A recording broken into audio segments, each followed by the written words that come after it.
Kingmaker, going through the story and the life of David. Before I get going, just a reminder that we have come out with a church app that you can download, and if you do that, you'll have sermon notes and things like that. It's got a Bible within the app, but we post my notes, my sermon notes, and so just know that if you download that, go to the store, different stores, and download my HGBC, and you'll get all of that. Okay, so just a reminder. Have you ever heard the statement that there are no stupid questions? Well, that's a lie. Okay, let's just say that. But there's also stupid quotes. I've got a few. The television won't be able to hold on to any market it captures after the first 6 months. People will soon get tired of staring at a plywood box every night. That comes from the former president of 20th Century Fox. Really don't like their sound. It's just a group of guitars. They're on their way out. As the leader of Decca Records in a letter explaining why they were rejecting the Beatles in 1962. Well, for the majority of people, the use of tobacco has a beneficial effect. That's an LA surgeon in Newsweek. Well, the telephone has too many shortcomings to be seriously considered as a means of communication. The device is inherently of no value to us. Everything that can be invented has already been invented. And that was in 1899. The leader of the U.S. Patent Office. And my favorite is nothing of importance happened today. That came from the journal entry by King George III of England, dated July 4th, 1776.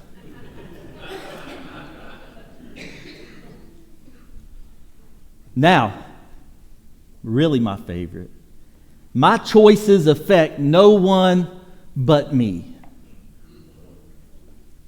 And that's from the 21st century man. My choices don't affect anybody but me. That's not true. It's not true. Our decisions have an impact on not only us, but you need to understand of the people around us. Right, and that's what we're going to see today in 2 Samuel. Right, and we're going to be all over, but we'll be in 12 and 13. Right, we see that David's sin affected more than just him. Today's message is regarding it's the message about the scars of sin. They're ugly. They hurt. Right? It's important for us never to avoid, right, this word that it's even good. Right? This Bible is good even when it's hard. This book is dead on even when we talk about the difficult stuff. And let's be honest, that we like every bit of it except the part that calls us out. You ever been called out by your kids? Yeah, saying, right, we got to talk about it, right? And we're going to talk about that today, and we're going to see that after David's sin with Bathsheba that we talked about a couple weeks ago, Nathan, the prophet, right, is kind of the pastor of the church there, goes to David, and 2 Samuel 12:13 says, "Then David said to Nathan, I have sinned against the Lord. And Nathan replied, the Lord has taken away your sin. You are not going to die, David." But then he also said to him these three things. In verse 10, he says, "The sword will never depart from your house." In verse 11, "Out of your own household, David, I'm going to bring calamity on you. Before your very eyes, I will take out your wives and give them to one who is close to you, and he will sleep with your wives in broad daylight." Well, that's heavy. Verse 14, the son born to you from this incident, David, will die. See, here's what we've got to learn. That you can and you will always be able to be forgiven of sin. But you can't unsin. You'll forever have the opportunity to be forgiven of your sin, no matter what. Right? No matter what the sin, you will always be able to be forgiven. You just can't unsin. And some of you know this deeply. Some of you have lived and it's painful. Just because God forgives someone doesn't mean that the impact of their sin goes away. Even for his and her family. That's the story here. Forgiveness can be real. Forgiveness can be genuine. But consequences and pain still remain. Do you know how much money Shannon and I would have if we had it to do over? Right? If you had a do-over, how much better, how much different decisions that you would have made, how much more money that you would have, right? But you don't, and we've got to live with those consequences. David and his family have to live with his consequences.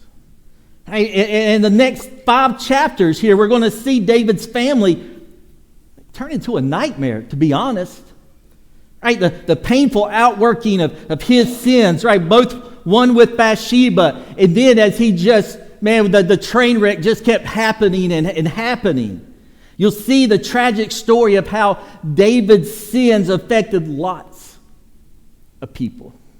Let me just walk you through these chapters, okay? Then I'll have 3 brief points to make. 2 Samuel 13, David's firstborn son, Amnon, right, the heir to the throne, becomes consumed with lust for his half-sister, Tamar.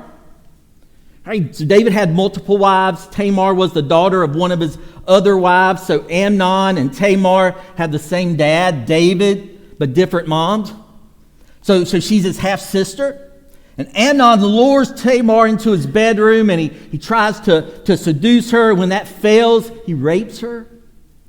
Right? And the word rape is literally used there. It's aggressive and it's violent. And after the incident is over, the text says in 2 Samuel 13 in verse 15 says, then Amnon hated her with intense hatred. In fact, he hated her more than he had loved her. And Amnon said to her, get up and get out. No, she said to him, sending me away would be a greater wrong than what you've already done to me. But he refused to listen to her. He called his personal servant and said, get this woman out of my sight, and bolt the door after her. This woman. Do you remember how David objectified Bathsheba and his sin with her? When David saw Bathsheba bathing on the balcony, he says, who is this woman? Same language that Amnon uses here, right? The answer that came back was, this is Bathsheba, in David's case, the daughter of so-and-so and the wife of Uriah. And I pointed out that it's like the author is wanting us to know, no, she is somebody. Right? She's somebody's daughter. She's somebody's wife. And this woman was not just a beautiful body. She's got a name and she's someone's daughter. Right, but David didn't think of her that way as a person. Right? He had lust for her. Right, now we see this same type of sin multiplied in his son. Tamar is literally just an object to Amnon. In 2 Samuel 13, verse 18, he says, so his servant put her out and bolted the door after her. She was wearing an ornate robe, for this was the kind of garment the virgin daughters of the king wore. Tamar put ashes on her head and tore the ornate robe she was wearing. She put her hands on her head and went away, weeping aloud as she went. Her brother Absalom said to her, "Has that Amnon, your brother, been with you? Be quiet for now, my sister. He is your brother. Don't take this thing to heart." And Tamar lived in her brother Absalom's house, a desolate woman. And when King David heard all of this, he was furious. But that was it. That was it. He was furious. He did nothing. Right? He never reaches out to Tamar. He never confronted Amnon. We don't know why. Right? Maybe he felt morally compromised. Right? And like he couldn't intervene. Maybe he was just too distracted with kingly problems.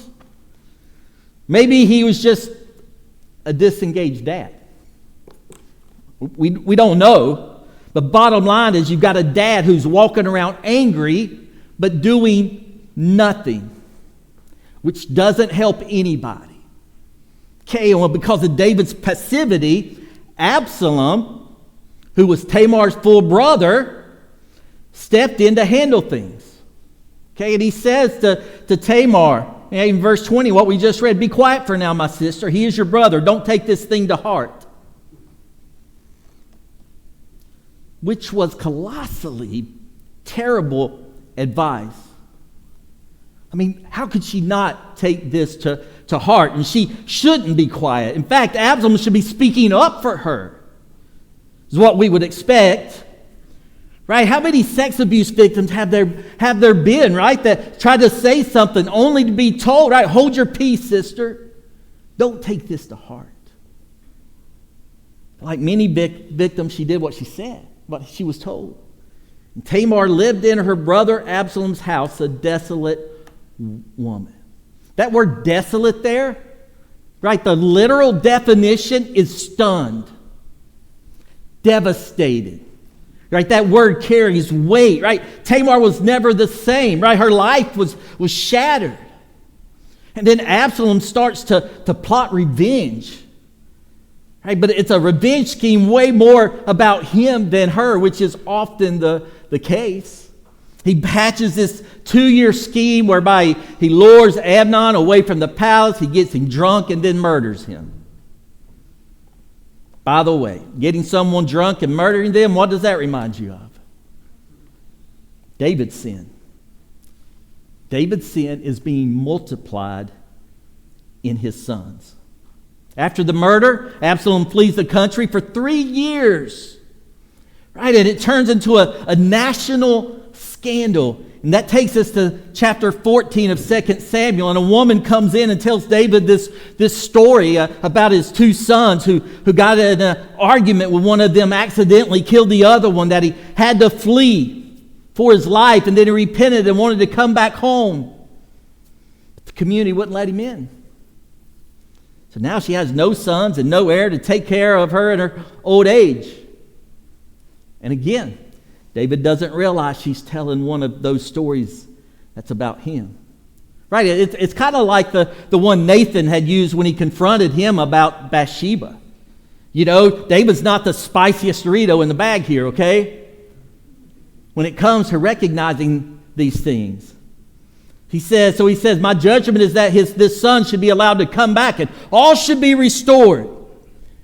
And so this woman says, well, you are the man in this story. David's like, dang it. Got me again.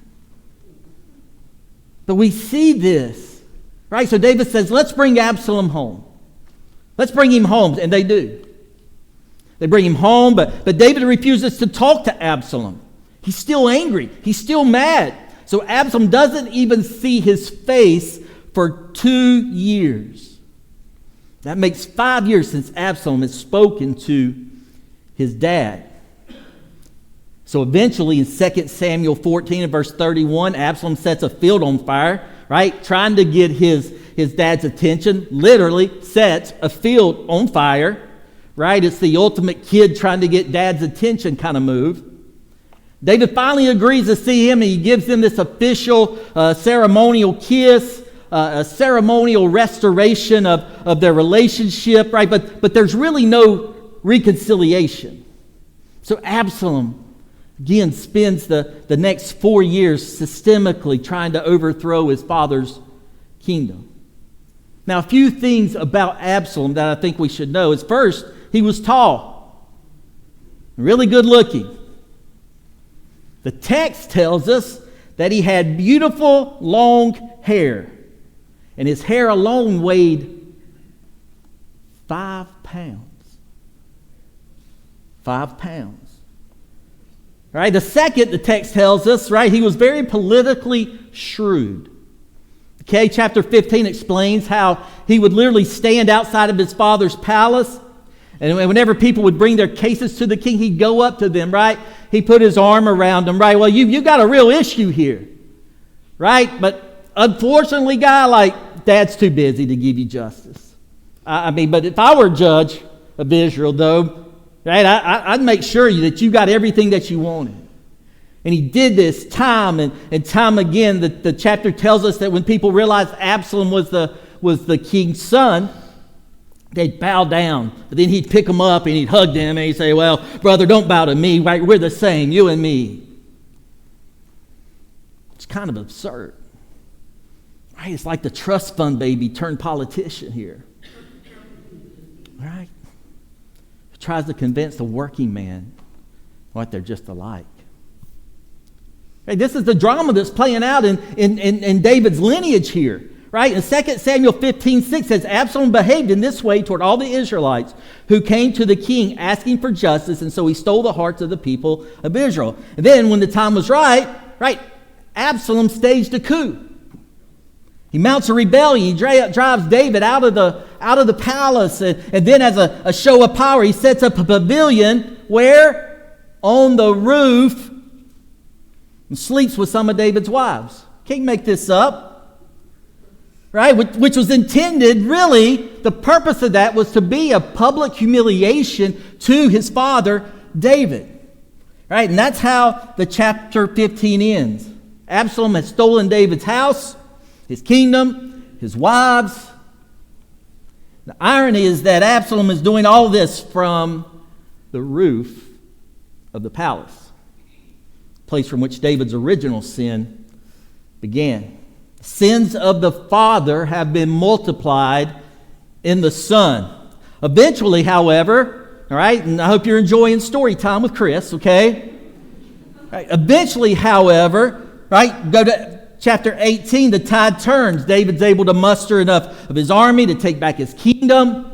Absalom and his followers are driven out into the wilderness, and David's army chases after them. And as they do, David gives these explicit instructions. In 2 Samuel 18:5, the king commanded Joab, Abishai, and Ittai, be gentle with the young man Absalom for my sake. And all the troops heard the king giving orders concerning Absalom to each of the commanders. Okay, so as Absalom is fleeing through the forest, his horse goes under a heavy brush, right? And his 5-pound hairdo gets tangled up, and he's literally left suspended in the air. David's men, they quickly surround him, and one of the guys says, David said not to hurt him. Joab, the commander of the army, says, nonsense, we can't leave this guy alive. He's just going to do this all over again. So he gets 3 javelins. We see that in verse 14. He thrusts them into Absalom's heart. Meanwhile, people are bringing word back to David, right, that about the battle. And every time David asked him, but what about Absalom? What about Absalom? Is he safe? Is Absalom safe? And eventually, one of the messengers, right, who knows Absalom has been killed, right, but can't bring himself to tell David directly, says in 2 Samuel 18:32, it says, the king asked the Cushite, is the young man Absalom safe? And the Cushite replied, may the enemies of my lord the king and all who rise up to harm you be like that young man. The next verse describes one of the most heart-wrenching scenes of David's life, and that says a lot. Verse 33, it says, the king was shaken, He went up to the room over the gateway and wept. As he went, he said, the crushing, right? He said, and this was a crushing realization of all that happened, right? It's coming down on him. And he said, "O Absalom, my son, my son." It's the first time in all of these chapters of this story that David uses the word son for Absalom. It's too late. He says, if I'd only died instead of you.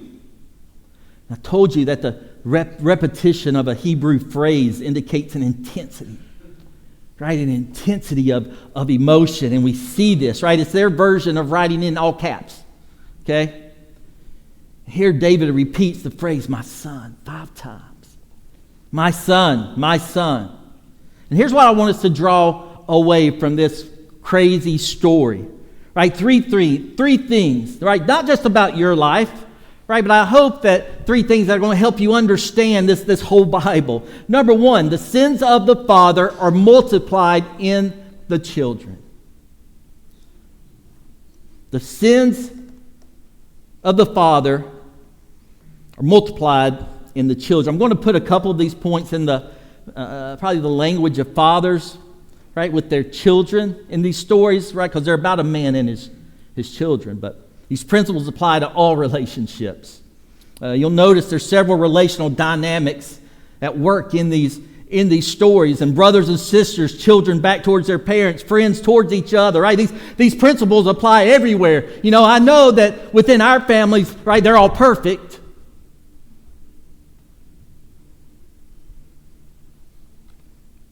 There's a lot going on here. Right? The sins of the father are multiplied in the children. There's something called the law of the harvest. The law of the harvest. And the idea that what you sow multiplies. Okay? What you sow multiplies. When you plant something, what comes back is greater than the seed that you planted. Right? I compare it to like Bermuda grass. Okay, you can't isolate Bermuda grass, all right, in one little section of the yard, all right, because left unchecked, it's going to take over your whole yard eventually, right? You can apply it, right, to money. It's a very important application. Financial place you're in today results in decisions that you made yesterday, okay, right? We look at it in all different phases. Right? It brings us to a good harvest later. It's really important. But the law of the harvest shows up everywhere in God's creation. We see it time and time again. It applies especially in regards to the seeds of sin. Right? The seeds of righteousness, right, that we sow in Galatians 6. When Paul uses the phrase, what a man sows, that will he reap. He's talking specifically about sowing sinful habits into our flesh. He says that when we do that, sin grows and grows and grows in us, right? And in these chapters, right, what we're seeing is the principle of sowing and reaping. Sowing and reaping. Work itself out, right? Right here in David's family, David sows lust. He sows betrayal. He sows murder. And it multiplies to much greater detail and degrees here in his kids, in his families. Right? This is part of what is meant when God says in Exodus 34, I will visit the sins of the parents to the 3rd and the 4th generation. He's not saying he'll hold the kids responsible for the sins of the parents, just that they end up suffering for it. It's reality. The truth of this principle is illustrated over and over again throughout the Old Testament. Parents, what should be a sobering reality is that our sin affects and shapes our children.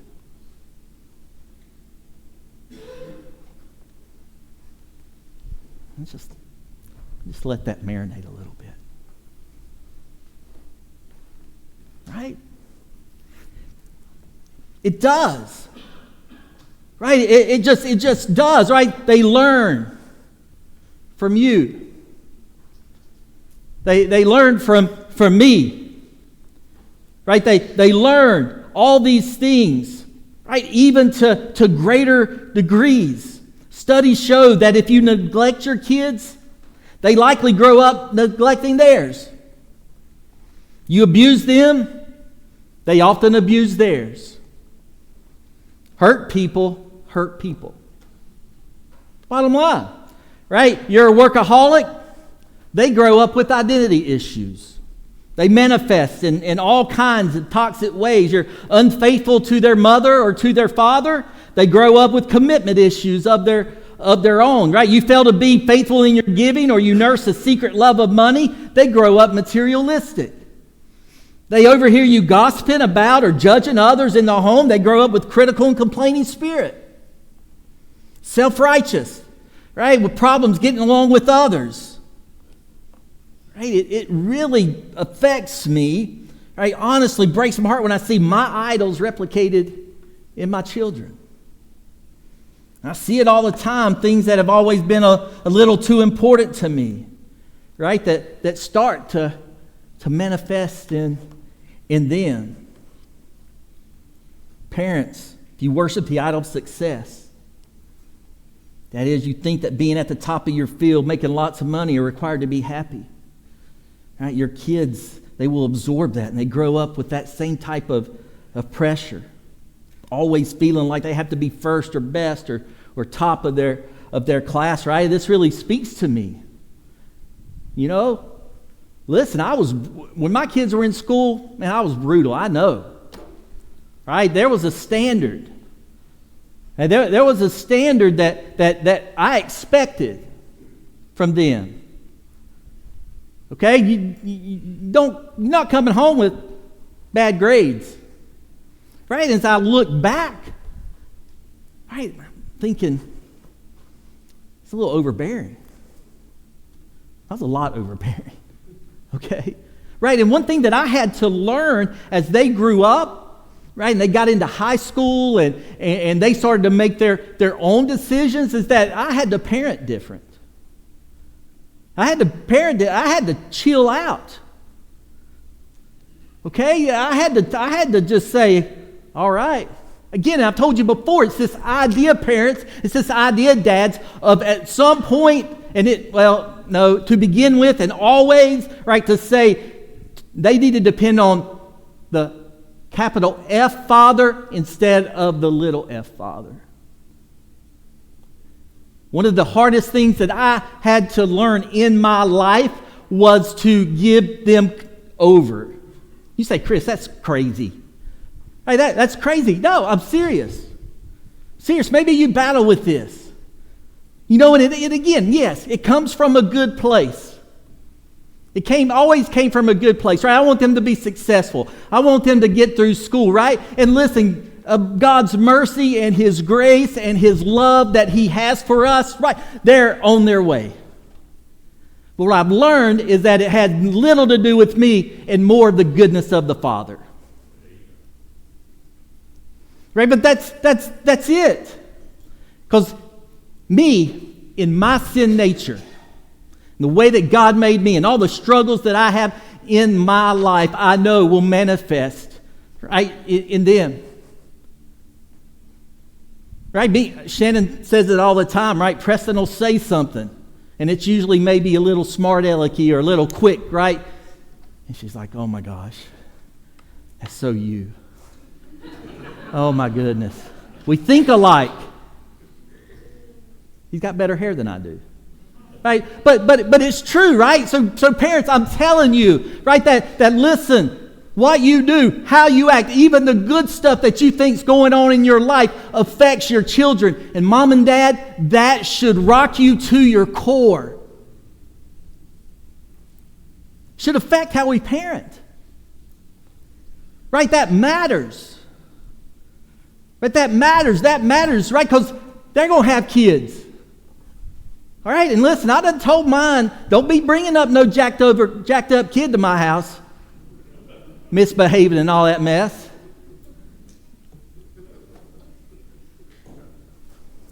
It'll be okay if they do. So it matters. I guess that's what I'm trying to say.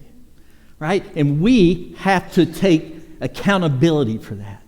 And sometimes that's hard. But where sin abounds, grace much more abounds. Right? And that's what I'm thankful for.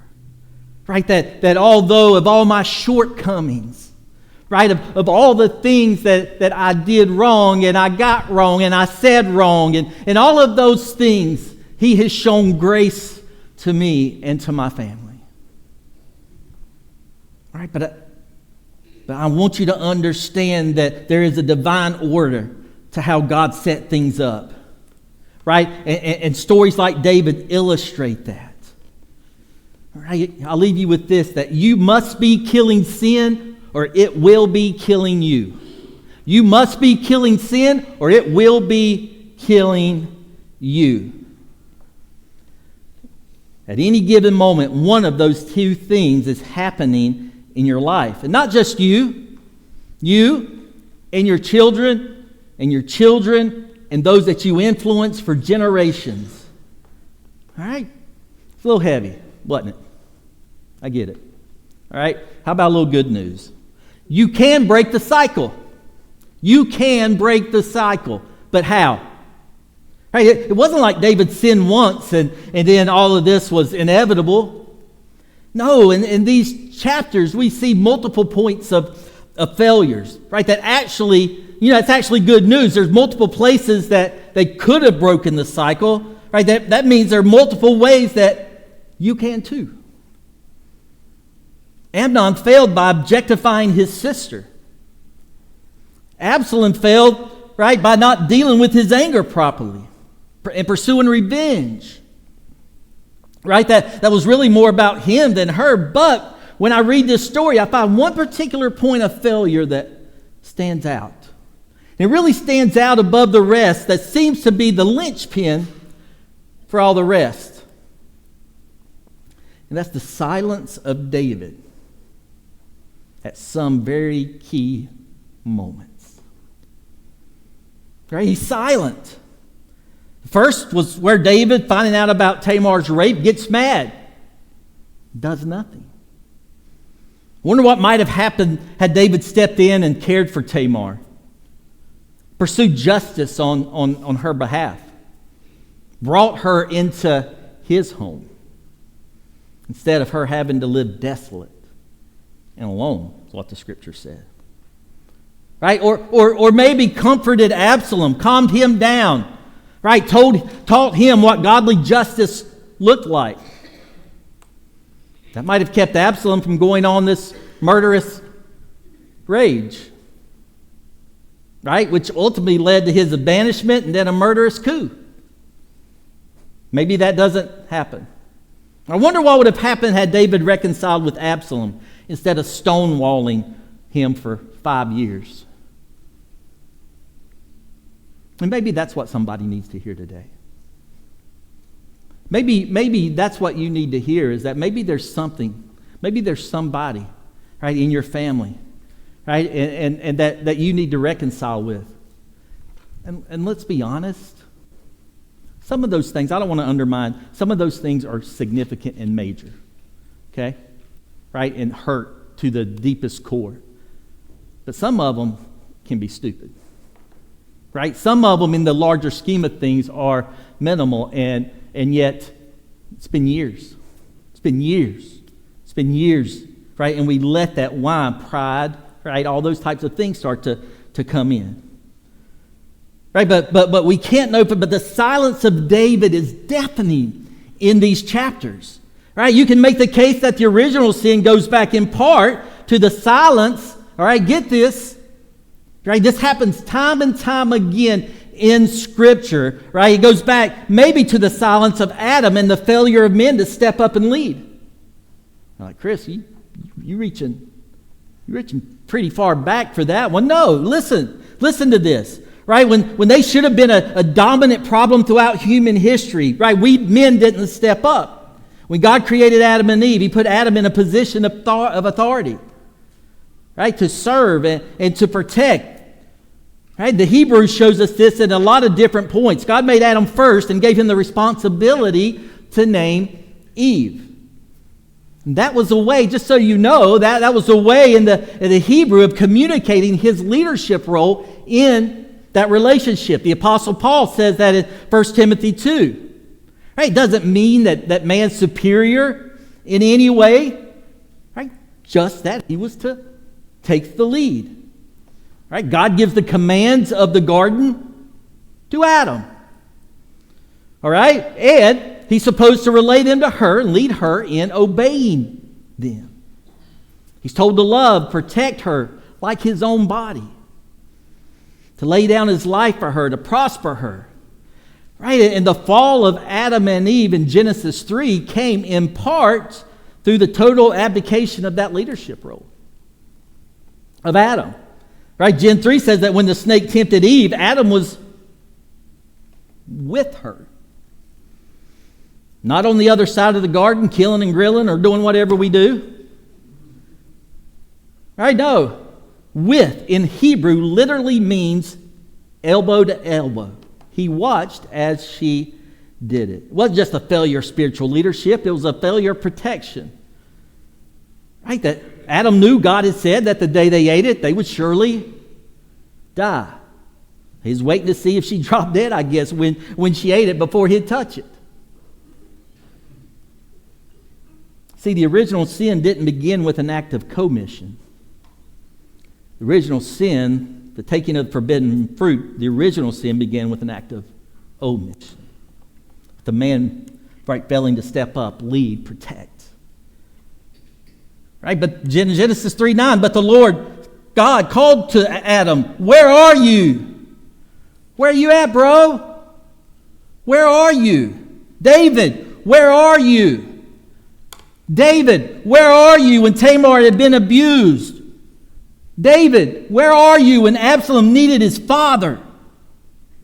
Right, David, where are you? And it's still God's question to us. Where are you? Where are you? Right, our world suffers because we got a generation of dudes that never grow up to be men. Right, who take up, right, this role as spiritual leaders, passive males. Right, we're lifelong adolescents in many ways. We're dudes, we're boys that shave. Ladies, you may feel like you're married to one. Hey, girls, you may feel like you're dating one. Right, but why do so many women have to take the lead in counseling? Is it okay if we get real for a second? Is that all right? 85% of all Christian books sold or bought by women. Because we got it. Right? We understand, we got this. Right? What would happen instead, right, if David had been active in that moment? It could have changed the history of Israel. Right? But no, it happened again and again. Why can't any of these guys break the cycle? Right? Why couldn't Absalom break the cycle? Why couldn't they break the cycle? Why couldn't David break this cycle? Right? These chapters scream, we need a real king. We need a real king. Right? That's our last consideration. A new king is coming who will break the cycle. A new king is coming who will break the cycle. As David flees out of Jerusalem, he's barefoot, his head's covered, right? He's a picture of abject failure at this point, right? There's a little detail tucked in here that you don't want to miss. 2 Samuel 15:30 says, but David continued up the Mount of Olives, weeping as he went. His head was covered, and he was barefoot. All the people with him covered their heads too, and were weeping as they went up. But David continued up the Mount of Olives. The Mount of Olives would later be renamed the Garden of Gethsemane.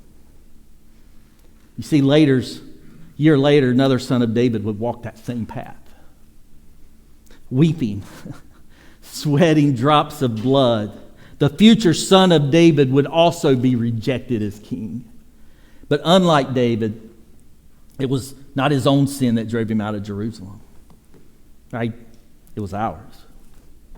He walked up that same ascent to the Mount of Olives so that he could die for our sins. Make sure you see this. Jesus walked David's same path of shame so he could redeem David and put together his kingdom. Right? He walked the same path. Right? In this story, David laments, "Oh, my son Absalom, how I would have gladly died instead of you." David wanted to die for his son's sins, but he couldn't. Jesus actually could, and he did. See, that's how you break the chain of sin. That's how you do it. Right? Because Jesus has broken the curse of sin. Right? He can inject us with grace where previously there was only repeating cycles of sin. Right? On the cross, he canceled your sin. He paid your debt. And a lot of Christians, we've received that part. But he also breaks the power of canceled sin. Some of you need to get comfortable with that. Some of you got to stop living in past sins that God gave his son to bleed and die for. It's done. Too many people get up from this altar with the sin that they bring down here only to pick it up and walk back to their seat and carry it back with you. And that's not what the gospel says. Right? The gospel is predicated on a perfect man.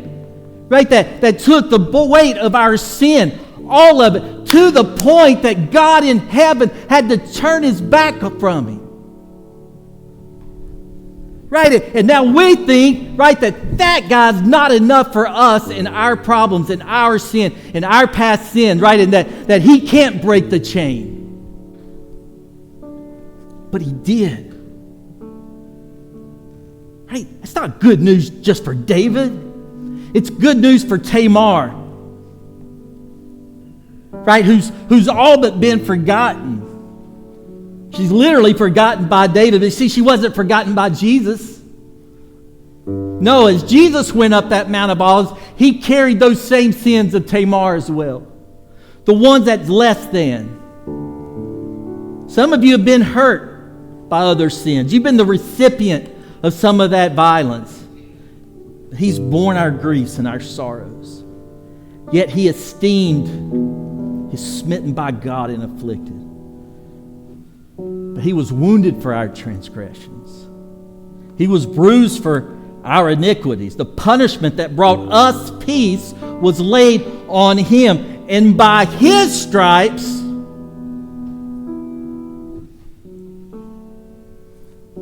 I can be the best daddy I can be. Because of his stripes, me being the jackleg I am, is forgiven. Right? And listen, I am a failed attempt, right, to my children in some of the things that I've done and some of the places that we've gotten to. But they're never going to not know. They're never going to not know how much their daddy loves them. That I would give my life for them in a second. But that I don't have to. Right? Because Heavenly Father has done that. Mama and Daddy, stop trying to fill a hole, to fill a gap that only the gospel, that only Jesus can fill. But guess what? Guess what that he allows us to do? Parents, look. I don't know why I'm going in on this, but I am. Your children are the people in your life that can and will bring you great joy.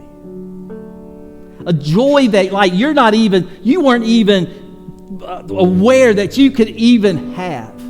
Do you understand me with that? Right? Am I hitting that right? That man, they can get you to a place that you didn't think that you could go. Of joy. But they can get you to a place of heartbreak. Right? That you didn't think that you could go as well. Why? Why? Because of that deep, unpenetrable love that you have for them. Right? It doesn't negate the times you tell them, hey, I'll take you out and create another one that looks just like you. Those things still happen. Okay? Right? But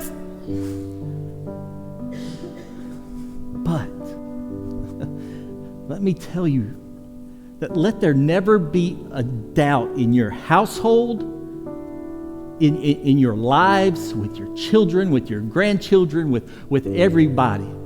Right? That when in doubt, God first. Jesus first. Right? Listen, don't not bring them to church and wonder why they're adults. They don't go to church. Make sure they understand the priorities in life. Mom and daddies, make sure they love God more than you. And that's okay. We have the ability, everybody in this house has the capability to make a difference and make a change in your generation. You can. We all deal with it. I deal with it. Right? And we have that. Well, let's stand.